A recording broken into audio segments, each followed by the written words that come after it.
एक कुत्ते की ट्रक से टक्कर हो गई। उसका बहुत सारा खून बहा। वो कुछ कर भी नहीं पा रहा था। जभी वहां से एक मुर्गी दिखी। मुर्गी ने उसको देखा और डर गई, ये क्या हो गया।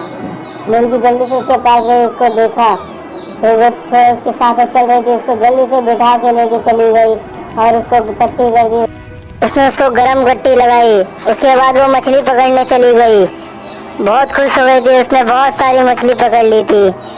अब वो गई और पकाई और कुत्ते के साथ दोनों मिलके खाए। खुशी खुशी अपनी जिंदगी बिताई और घूमने चले गए।